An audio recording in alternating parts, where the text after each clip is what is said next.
बच्चों, हम पढ़ रहे थे विशेषण। मैंने आपको इसी अध्याय में जो हमारा पहला जो वीडियो मैंने आपको भेजा था उसमें हमने विशेषण के अंतर्गत विशेषण की परिभाषा पढ़ी थी। विशेषण के भेद जाने थे कि विशेषण के 4 भेद होते हैं: गुणवाचक विशेषण, सार्वनामिक विशेषण, परिमाणवाचक विशेषण और संख्यावाचक विशेषण। मैंने आपको गुणवाचक विशेषण और सार्वनामिक विशेषण के बारे में समझा दिया था।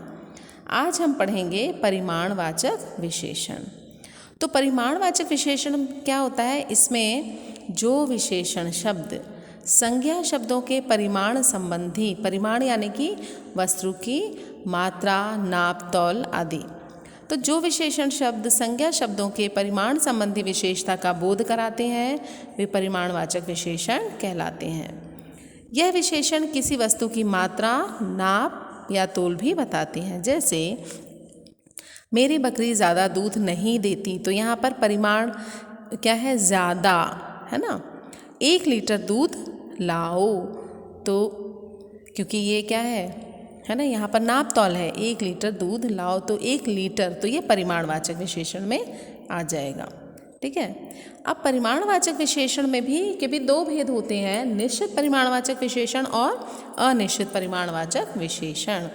तो निश्चित परिमाणवाचक विशेषण क्या होता है कि जैसे यहाँ 2 उदाहरण मैंने आपको बताए थे। पहला था मेरी बकरी ज़्यादा दूध नहीं देती और दूसरा उदाहरण था 1 लीटर दूध लाओ।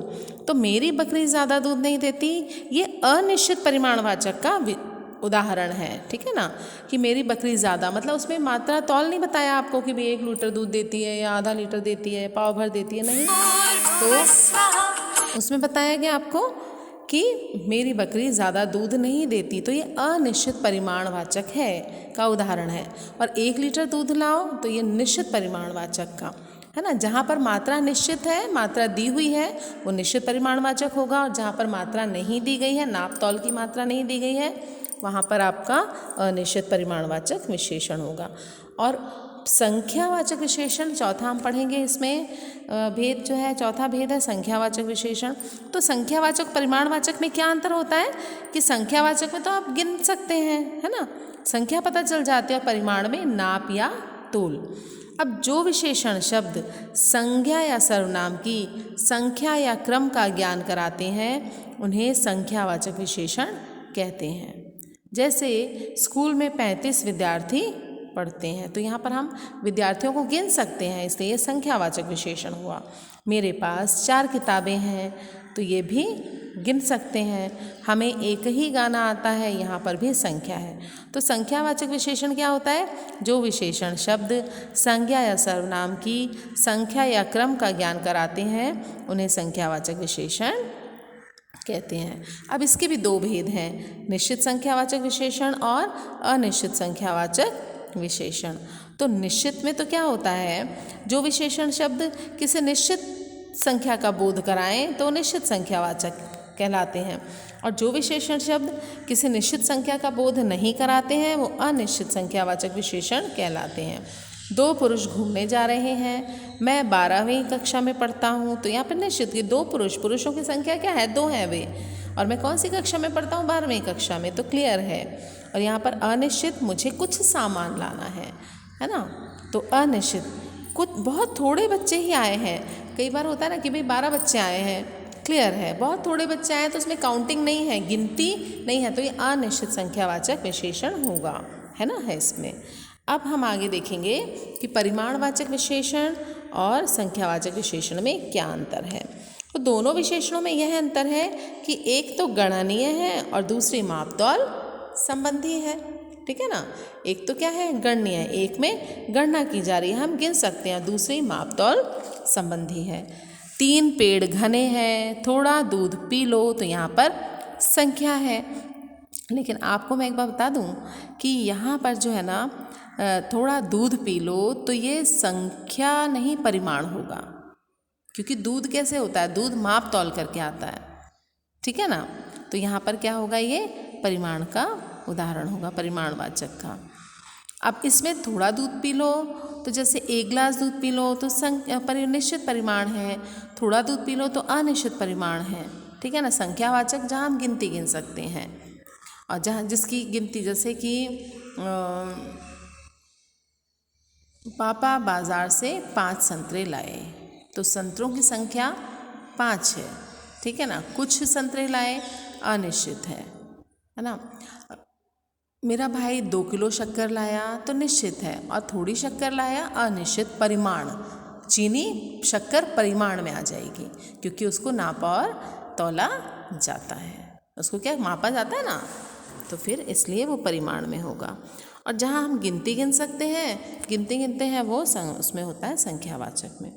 अब आगे आपको एक बात और दी गई है कि सर्वनाम और सार्वनामिक विशेषण में क्या अंतर है।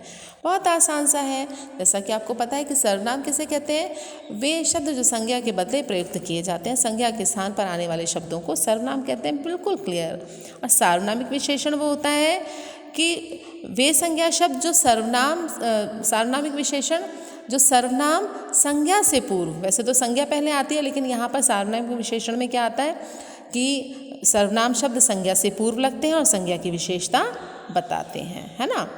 जो शब्द संज्ञा व सर्वनाम से पहले यहाँ पर थोड़ा सा मात्रा, ये बुक में थोड़ा सा गड़बड़ दिया हुआ है। सार्वनामिक विशेषण में क्या होता है कि वे सर्वनाम शब्द जो संज्ञा से पूर्व लगते हैं और संज्ञा की विशेषता बताते हैं, वे सार्वनामिक विशेषण कहलाते हैं। क्लियर। तो सर्वनाम और सार्वनामिक विशेषण में आपको अंतर समझ में आ गया होगा। अब विशेषण की तुलना अवस्थाएं, तो विशेषण की 3 अवस्थाएं होती हैं। विशेषण को 3 अवस्थाओं में बांटा गया है, मूलावस्था, उत्तरावस्था और उत्तम अवस्था। मूल अवस्था जो इसमें किसी की तुलना नहीं की जाती, इसमें विशेषण का सामान्य प्रयोग किया जाता है। जैसे दीपिका श्रेष्ठ लड़की है तो श्रेष्ठ है। अब यहाँ पर उत्तरावस्था में क्या आ जाता है, इसमें 2 व्यक्तियों अथवा वस्तुओं की विशेषताओं की तुलना की जाती है उत्तरावस्था में, है ना, 2 व्यक्तियों अथवा वस्तु की। तुम उससे कम सुंदर हो, अमित सुमित की अपेक्षा प्रियतर है। तो उत्तरावस्था में तर लग जाता है, जो मूल अवस्था होती है ना उसमें तर लग जाता है तो वो उत्तरावस्था आ जाती है। उत्तम अवस्था श्रेष्ठ अवस्था, उसमें तम लग जाता है, ठीक है। जैसे अनामिका श्रेष्ठतम गायिका है, तम लग गया ना, तो ये किसी भी शब्द की विशेषण की उत्तम अवस्था है, ठीक है। उत्तरावस्था में तर लग जाता है मूल शब्द के, मूलावस्था के, और उत्तम अवस्था में तम लग जाता है। तो ये इसकी विशेषण की 3 अवस्थाएं हैं। मुझे आशा है इतना ही आपके लिए काफ़ी है। आपने ये जाना कि विशेषण किसे कहते हैं। विशेष्य क्या है, जिसकी विशेषता बताई जाए वो विशेष्य है। विशेषण संज्ञा और सर्वनाम की विशेषता बताने वाले शब्द विशेषण कहलाते हैं। विशेषण के 4 भेद हैं, गुणवाचक विशेषण, सार्वनामिक विशेषण, परिमाणवाचक विशेषण और संख्यावाचक विशेषण। तो आपको ये अच्छी तरह समझ में आ गया होगा।